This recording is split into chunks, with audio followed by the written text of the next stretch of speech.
So anyway, these things are all considerations. And I wrote my eldest daughter what I went through in the hospital.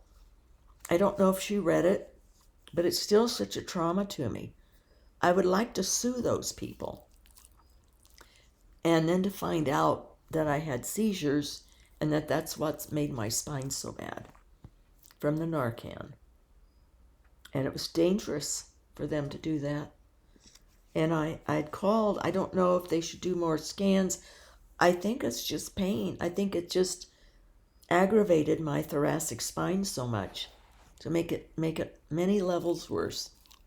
So my life is different now from that.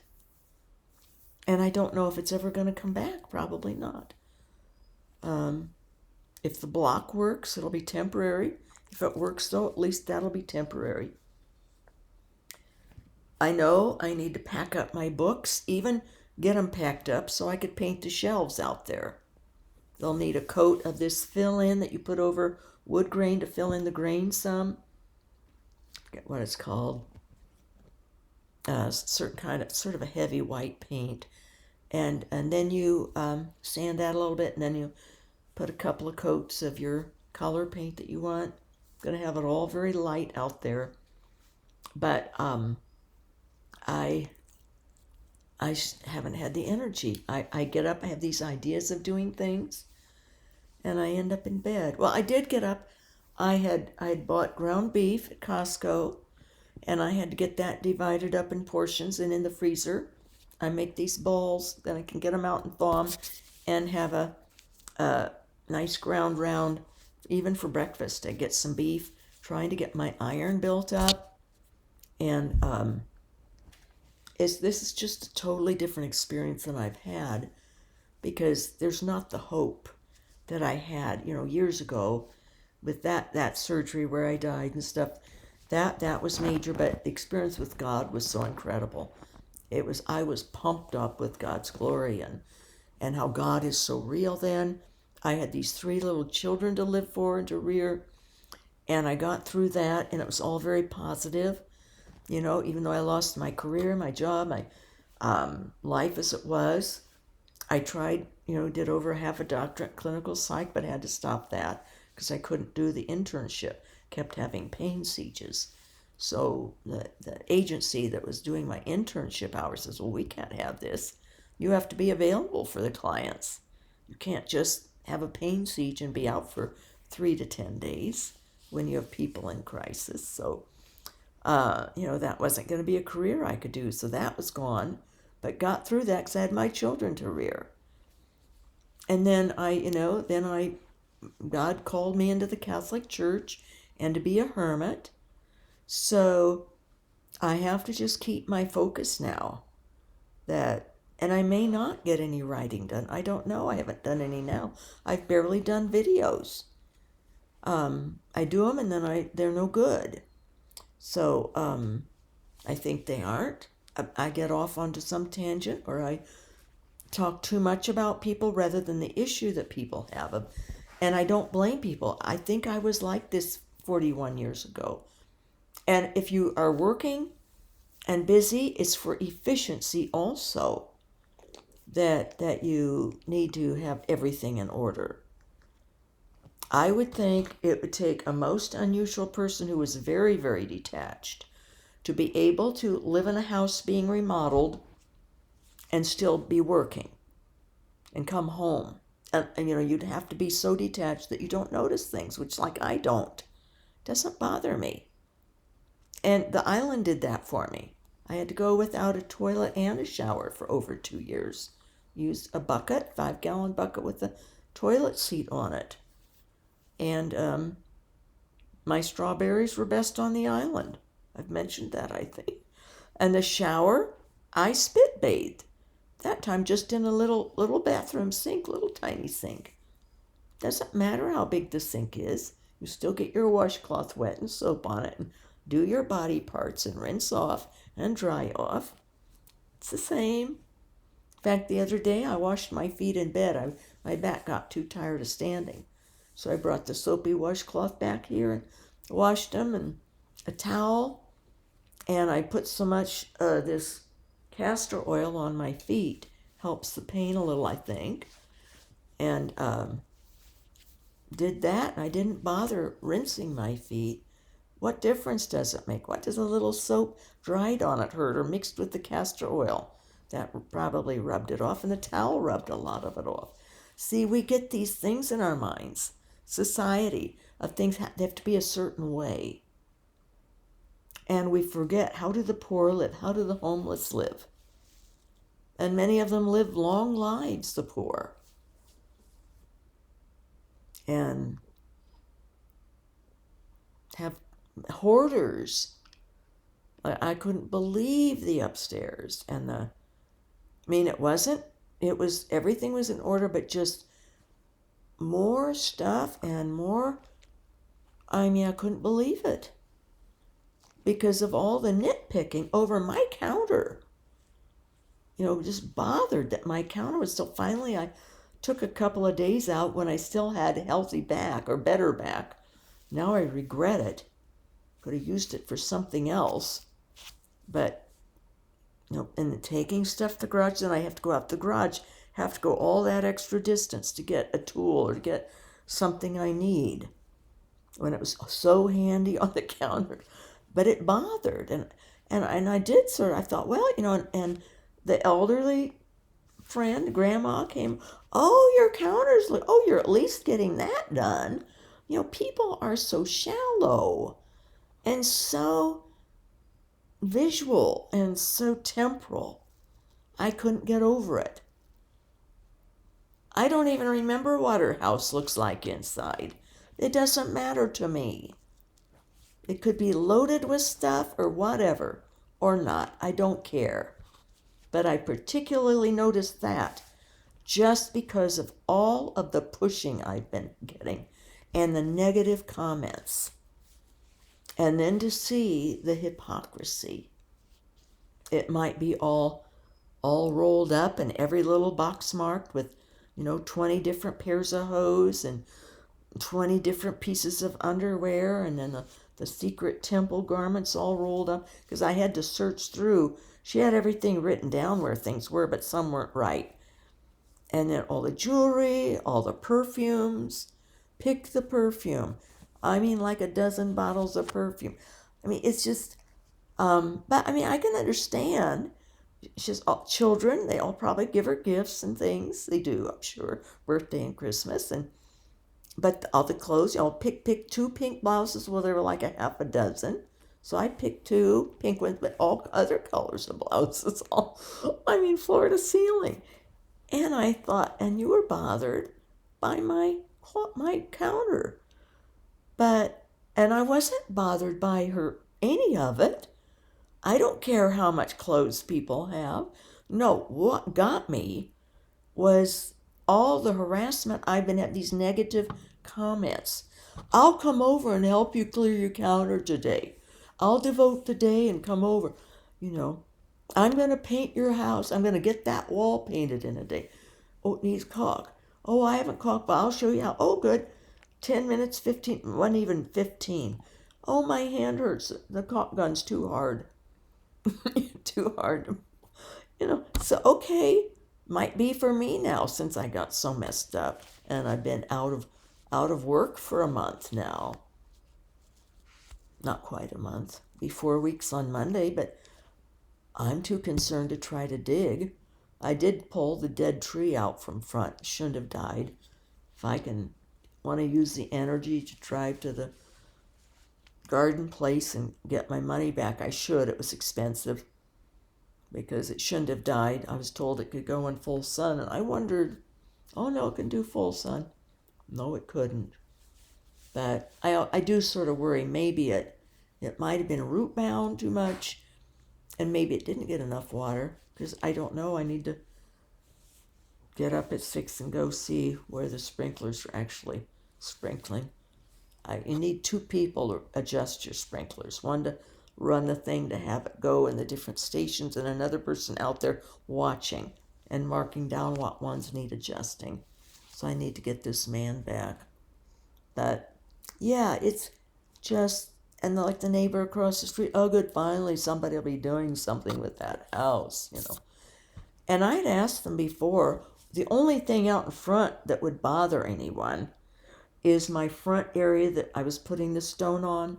I think I showed it to you in a video. And I have the stone maybe a fourth of the way up. Or actually, it's probably just a fifth done because I didn't do the inside edges. I just did 3 sides in the bottom section, or 2 sides in the bottom section. And then it got hot. And like my tile man understood perfectly. He says, oh, you know, yeah, the mortar won't, I forget the word he used, but there's a certain word. I just say it doesn't adhere properly if you have too much temperature. So I have to wait till fall. My daughter, if she gets a bid on it, he'll have to wait till fall to do it. Won't be done when she wants. You know, some things can't be done just right now and don't need to be.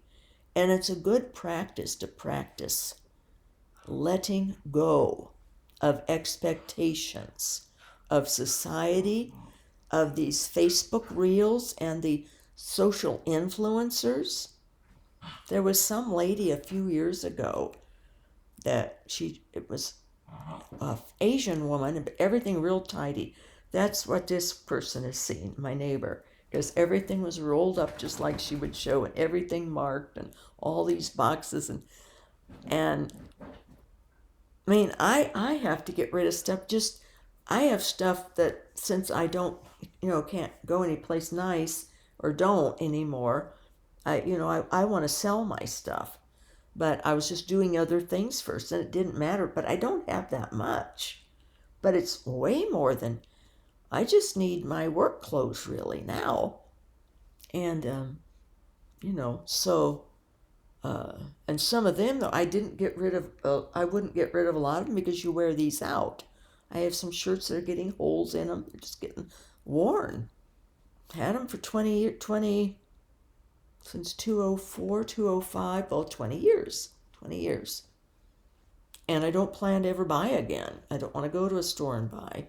Don't want to walk on the concrete. So, and I don't want to spend the money. So, but I don't expect people to live like I live by any means. And when this is finished, I wouldn't be living like that. That's the thing.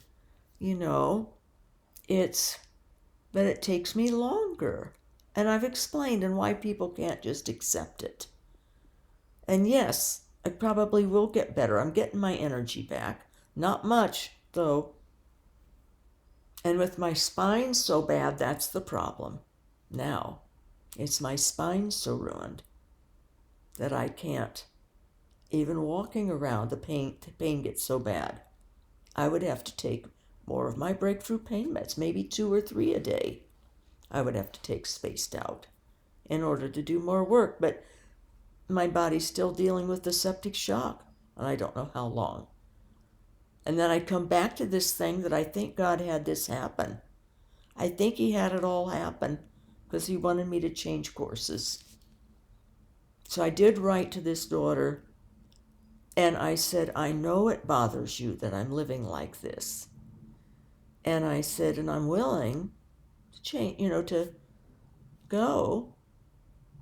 But I said, because she keeps emphasizing now, I'm not pushing you out. I'm not, and she isn't. She isn't. But when I had said no, I wasn't going to, let's give it 6 months, she changed, And so my grandson, I said, okay, we got a level here. We got to have one of our gaga grandson talks. And I said, tell me the truth, because I said, my vibes, I've been told over the years, are always right on. Always right on. Rarely am I off. And I said, my vibe is that, yes, it bothers her, bothers your mother terribly and upsets her that I'm living like this in mess and with it not finished. And it's worse than it was even 2 years ago that she's like this. It's not, it's much, much better. Every year it's better. But, it's not finished. And now she's on this thing, it's got to be finished. And I think maybe all her stress in her job, that she has to have everything even more efficient. And you do need efficiency. I don't have a high pressure job. My oldest daughter has house cleaners come. She works so hard. Everything has to be efficient. Her husband's a doer. He likes to cook, and I mean the kitchen's always spotless. But they have things out, like coffee maker and different things. I think she has a coffee maker out, but that's about it. And it's okay. I like that. I think it's fine. I might do that. I don't know. Doesn't matter. I'm detached. I can go either way. I don't have to have stuff, or I can now. That's the ideal. That's what I read in these spiritual great books. It's when, come see, come saw. Either way. You can have it or you don't have it. Doesn't matter. So go ahead and have it. Doesn't matter. You're not ruled by it. You're not governed by it. You're not attached to it. Somebody could come in and you could give it to them. Doesn't see that's the ultimate freedom. And I know that my home is heaven. That's where I'm going to have all the light. And I won't have hard floors. I won't have a body to worry about what I'm walking on. But I'm in bed so much. She mentioned that. She says, well, if you're in bed so much, what difference does it make? I said, well, I have to get up. And I said, I just don't want to have any extra pain. It makes my body tense. My gut gets worse then. So she's going to accommodate anything I want. But my grandson admitted, I said, so that's part of it. And he says, well, and he says, it's because she cannot even begin to fathom that you're okay with this. And he says, I'm just starting to understand that it truly doesn't bother you. He says, now, I couldn't do this. He says, I'm somewhere sort of on the autism scale, he thinks. Well, I don't know if he is or not, but, they have so much of that going on now that kids pick up all this and think they are. And whatever. Maybe he is. I don't know. I didn't. Fine with me. I don't tell people, oh, no, you're not, or oh, yes, you are, or you need to do this, or this is awful, or, and I guess I'm saying this about the minimalism just as an example of the other extreme. And it's okay with me. I don't care that that's how my daughter needs things. I understand why she does. She has to keep things straight. I couldn't if I were trying to find things, sometimes I can't.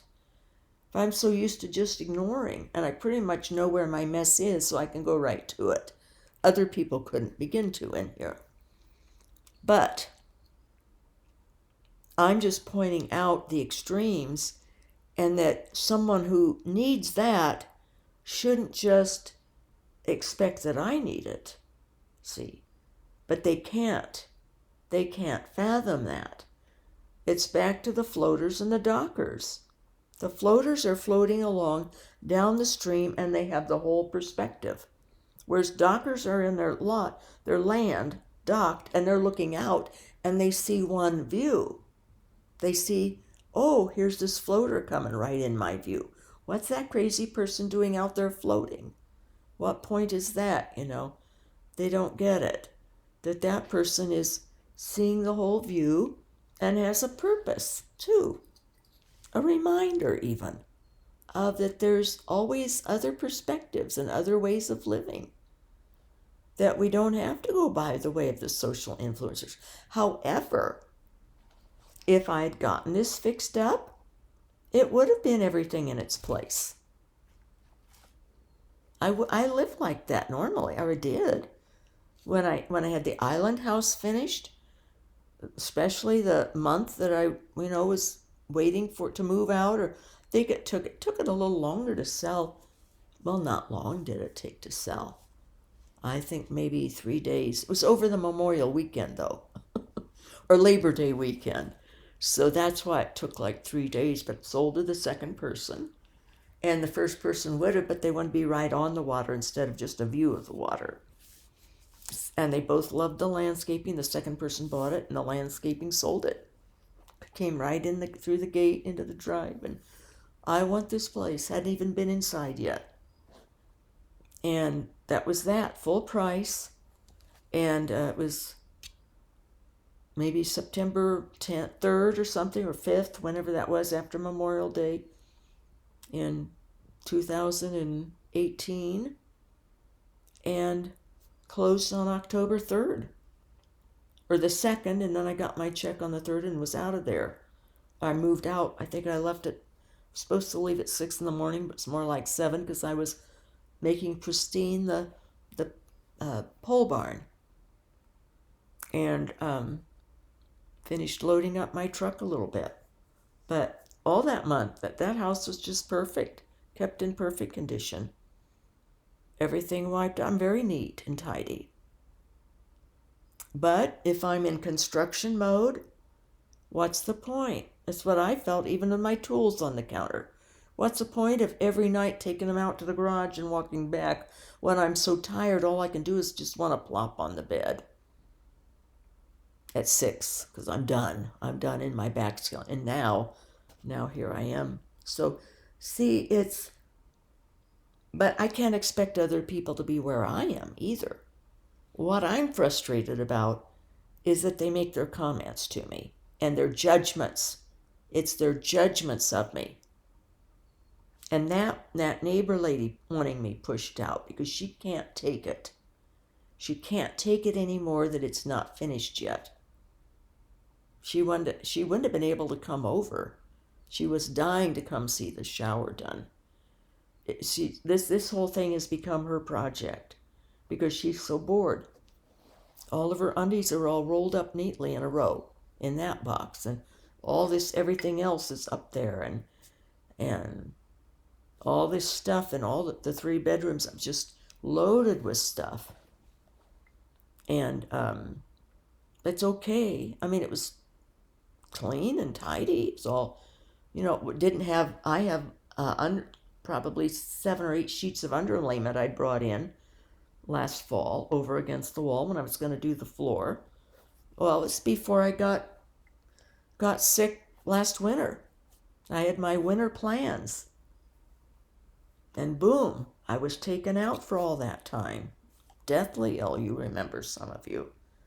So, I don't know what to think, I can't be ruled by other people, but my daughter, so do I want to have my 3rd child? My daughter in the Midwest was trying to help me, by telling her, she wants to stay. And then that daughter goes, well, if you want to stay, it's up to you, but, blah, blah.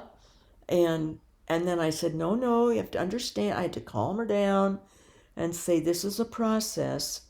And I said, your eldest sister told you that I might change my mind many times. And I said, I know it's frustrating, but I said, this isn't easy to know what to do. I didn't get into it, but I need things to keep me pushing. Or I have to totally accept that I'm going to be bedridden. But I may be anyway. I don't know. See, I don't know. And so on days when I need to mow some, and I don't want to, but I know it's good for me, and ultimately I will do it. I was going to do it tonight, but I'll probably do it tomorrow. The front, anyway, tomorrow before it gets super high. And a little bit of the back after the watering runs off and dries up. It's supposed to be cooler tomorrow. And then when I'm out doing it, I feel good about it, that I've done that. I need that exercise. So I won't have that in the townhome. I won't have that anything enforced to do. That even though I might put it off and not want to in my mind, oh, I'm so tired, I just want to stay in bed. See, that's the bad thing. You need things that will force you. I need enforcement. And I won't even have to put the dogs on leashes to take them out, so I won't go out with them. See, I don't have that discipline over the pain.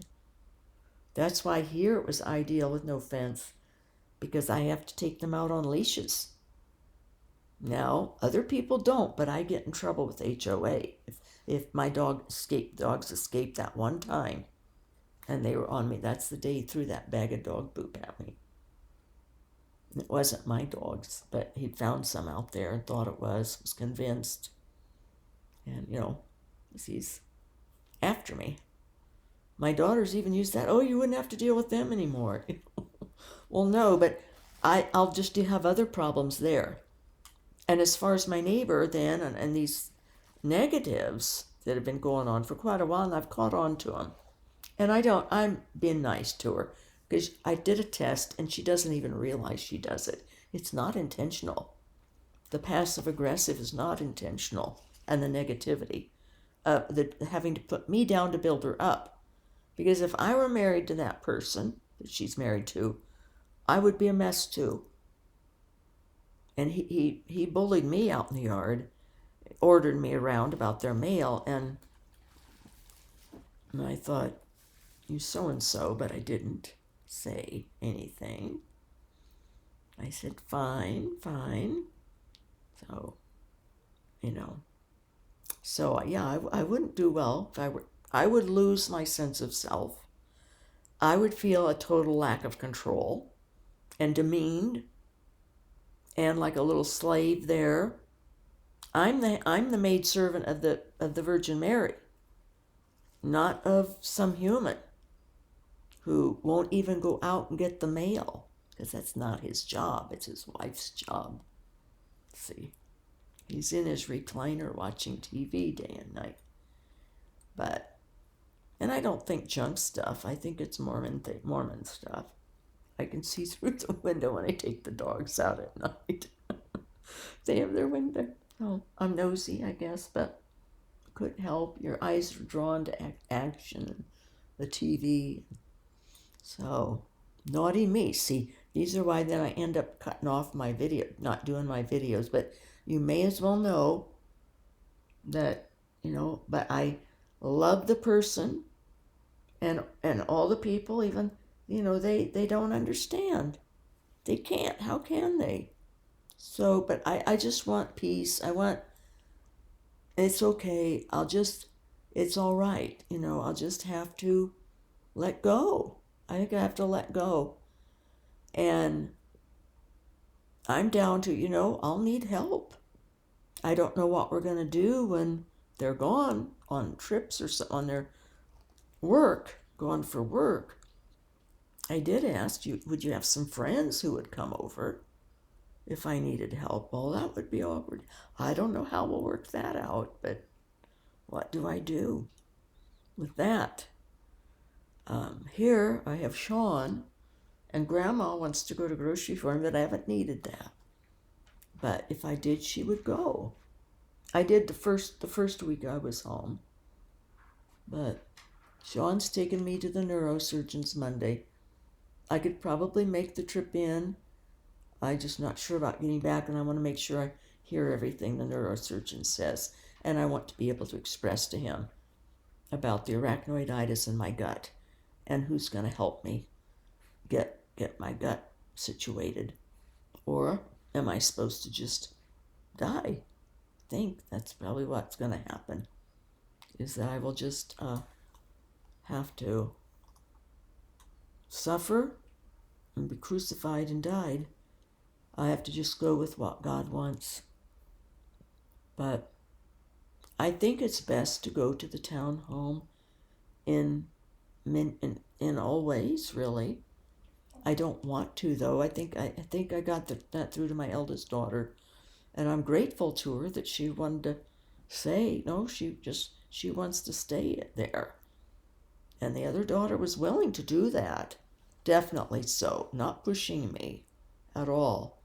But I did get out of my grandson that, of course, and I'd written to this daughter and said, I just want you to say that you want to be here, that's part of it. And I said, who wouldn't in their ages? Her brother and sister-in-law have a 3-bedroom apartment, or I don't know how, no, maybe it is a 1-bedroom.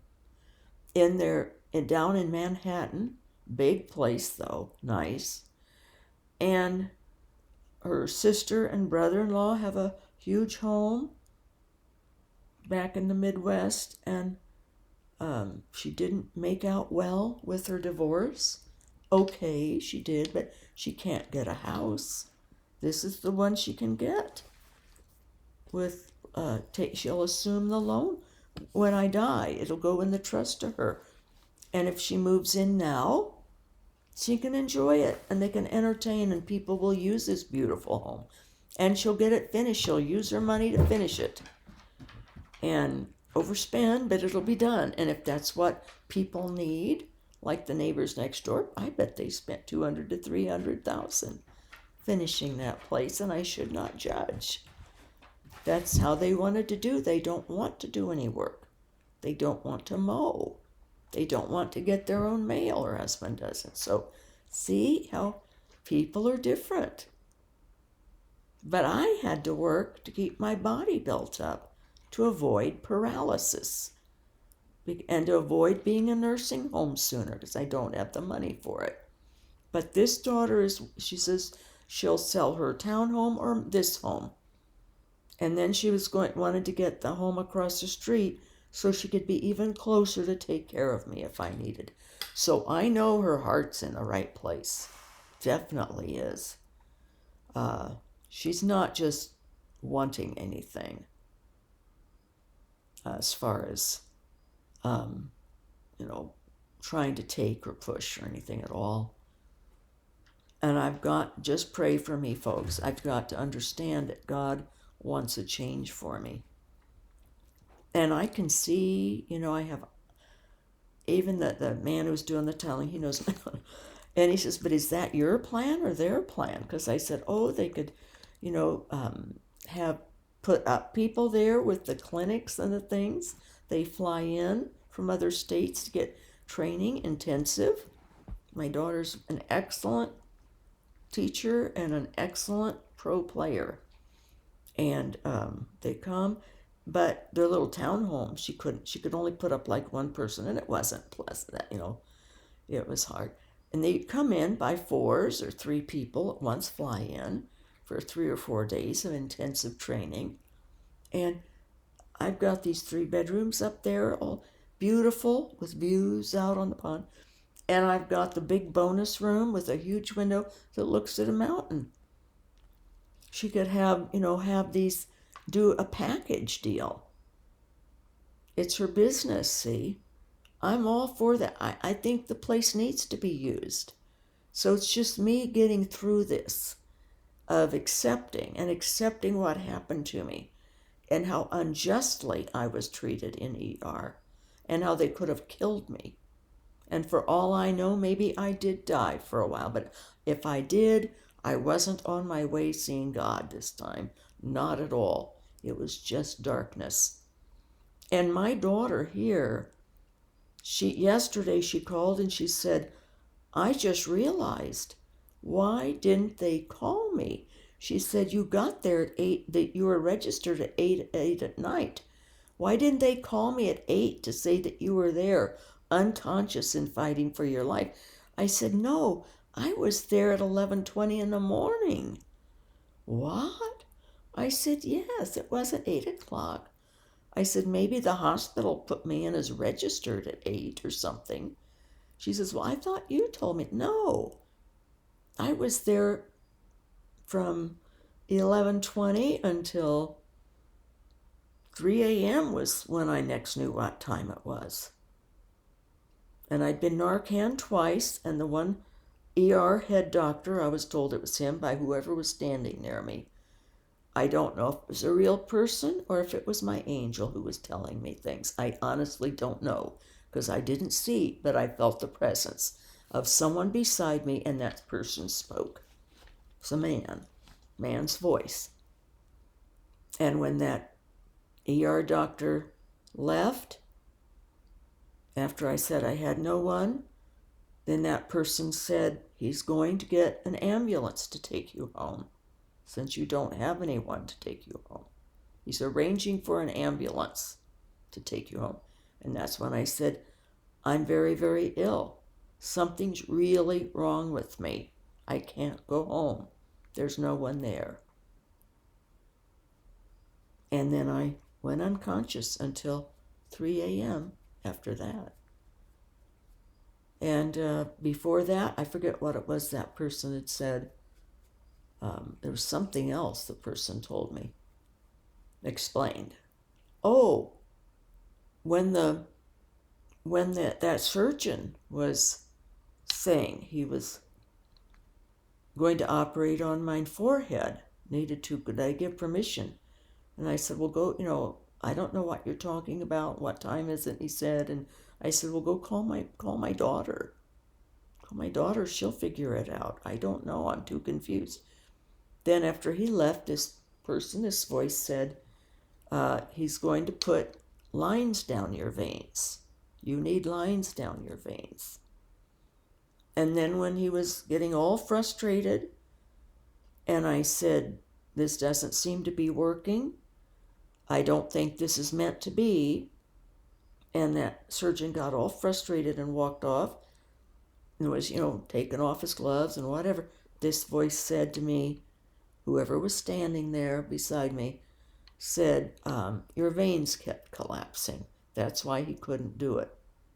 So whether it was a human there or a nurse, I'm starting to think more it was my angel explaining things to me, because I sort of think a nurse, if a surgeon had been doing something that wasn't working out and was getting frustrated, I don't think a nurse would explain, well, your veins kept collapsing, or I don't know. And I don't know if the surgeon was right there then when he was explaining it to me. If the surgeon had left and the ER surgeon also had left, not surgeon but doctor, those times when that person spoke, then it could have been a nurse or an aide by me saying those things, explaining to me what was going on. But anyway, it's done something to me. All this has done something to me. So I've been through so much worse. See, I realized today, and I told my grandson, but I didn't write it to my daughter.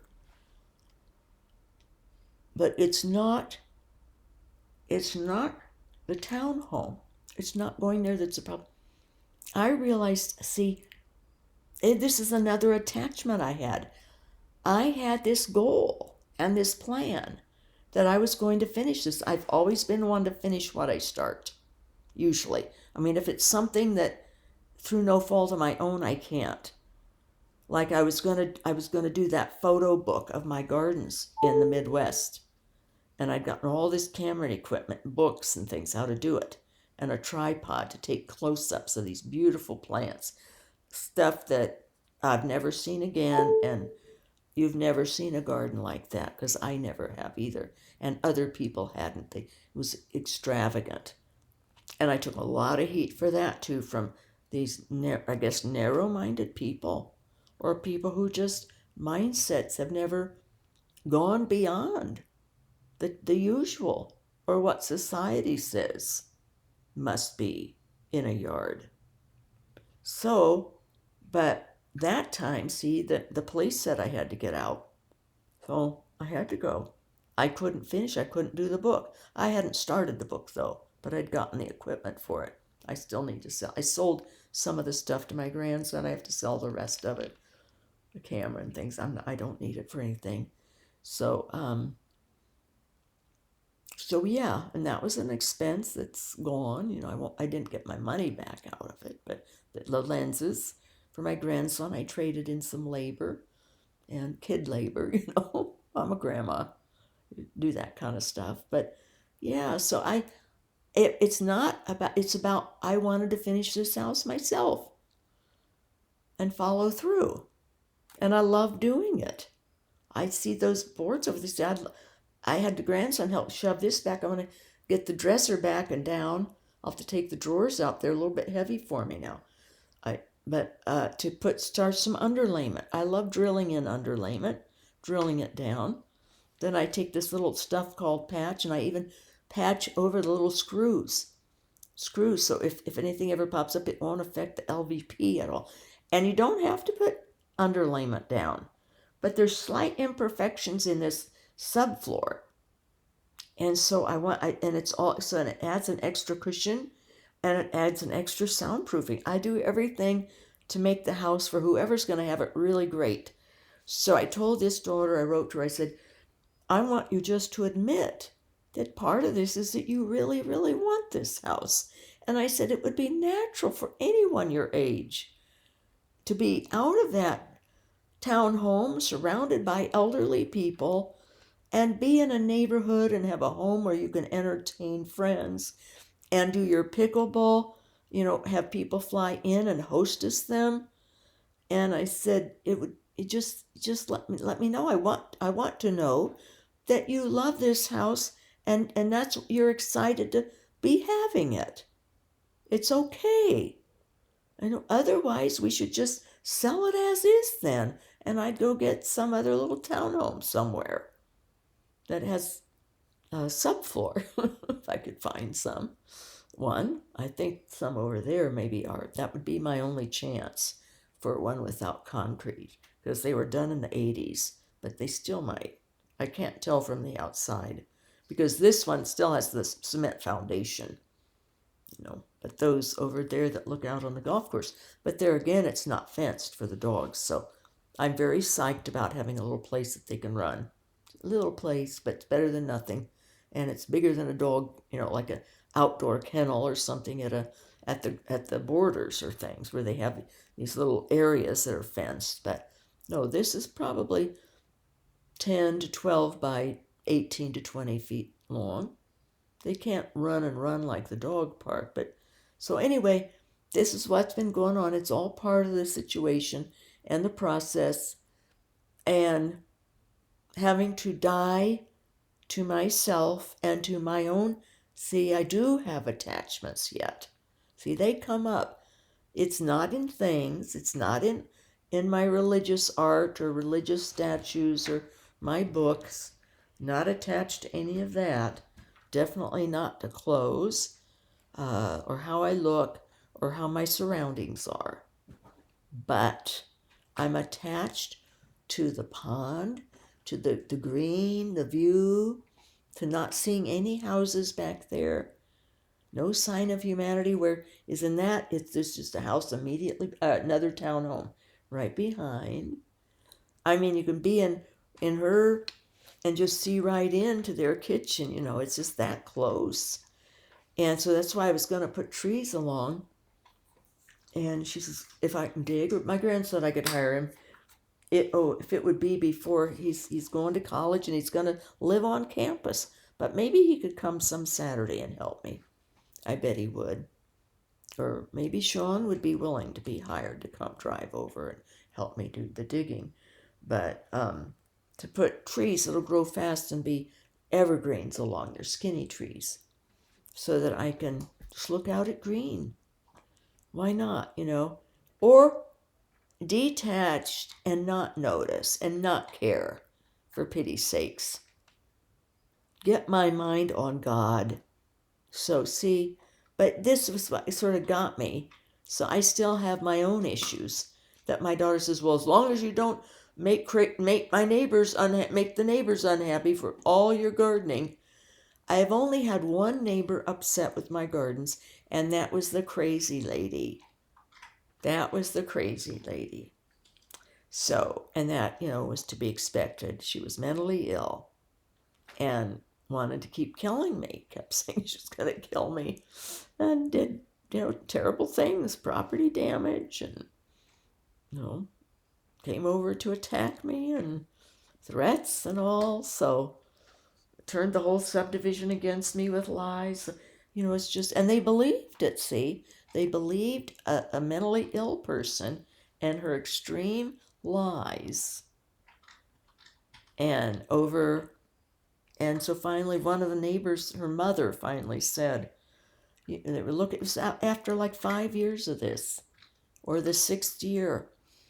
They were looking out, and the mother was watching me out there gardening and pruning things and picking flowers. And she said, that woman just seems so lovely, so peaceful. She's never said anything or caused any trouble. And those beautiful gardens, how could anyone that crazy and that evil have such beautiful gardens. Maybe she's not so bad. Finally, then her daughter approached me. Or no, it was her son-in-law then. He came over and said something to me. He says, do you realize that this other neighbor's saying these things about you? And he said a few, and I said, oh yeah, I knew. And he says, and the whole subdivision's turned against me. I said, yes. And he says, well, he told me what his mother-in-law had said, and he apologized. I'm so sorry, because I noticed they wouldn't let their little 6-year-old out to play in the yard. And the 6-year-old became a 9-year-old. She couldn't play in the backyard when I was out there. And I was out a lot gardening. They would call her in, get in, so afraid of me. and he says, well, why? How did you take this? I said, I just figured if people wanted to think such ridiculous things about me, they weren't my kind of people. So I didn't want to be involved with them either. And I just had my own friends and did my own thing. So they then tried to get me not to move. Well, a lawsuit's not that bad because they were going to sue me then over my gardens, the crazy people. And I said, no, I'm out of here. I don't want to spend my life fighting and living next to that. And I said, I'm going to an island in the Pacific Northwest.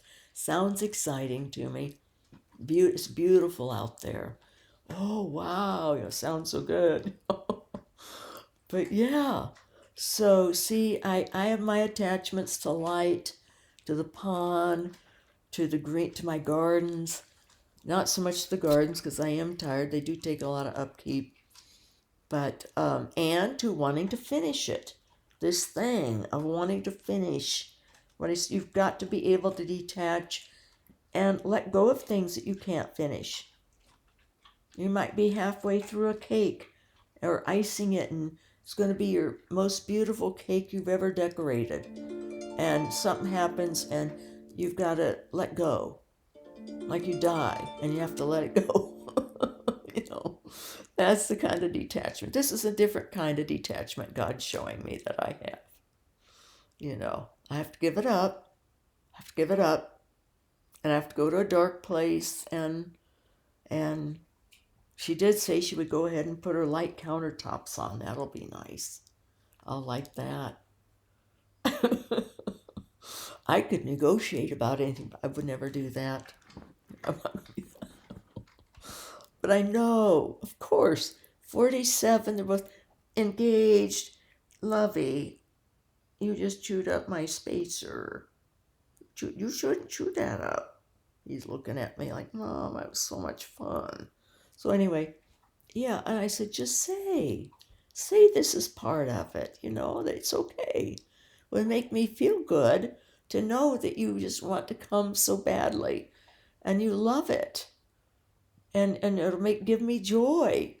See, I need something, that make my sacrifice feel really, it already does, because I know it now. My grandson admitted that that's part of it. He says there's several things, but that's definitely one. I knew she was all excited. Wanted me to send pictures of the shower being tiled, and yes, who wouldn't be that age? She'll never get a house because she got ripped on not being able to keep her house. Most unjust. And interest rates are too high. She can't qualify. So yes, this is the thing to do. Just bolster me, you guys, please. Keep me focused. Keep me focused on God and the books I'm to write and the better videos I'm supposed to do. Spend my time, writing out maybe scripts or reading something and making notes on it and then sharing it. See, instead of, thinking about trying to get up and doing work. And I can be bedridden if that's what God needs of me. It was going to happen sometime anyway, or become weaker and not be all built up. That's an attachment too. An attachment to being more healthy. We all got to die sometime, and die of something, and it's got to happen somehow. And better in decline than being all healthy and having ER doctors kill you and Narcan you to bits. So I still might end up dying before I even leave here. If I get a gut attack, I just cannot go back there. Absolutely not. So, and my daughter said to me regarding the comments that, and this video, this thing that I was put out about, and she says, don't talk to neighbors. Just don't. She says, I don't talk to neighbors. I don't get involved. And I said, but you do have friends, don't you? Oh, yes, of course. I said, well, that was my friend. That was my friend, my confidant, But I can't. It just gets, people cannot understand me, and I will have to be strictly a hermit, even if I have to say it, or whatever, that I'm a religious solitary. That usually goes down better. And then say, I'm sorry, I can't engage. I can't be into friendships. I have my cousin I can talk to, and she doesn't talk that much, but how much do I don't, here I am talking to you guys all the time, so you're my confidants, my outlet.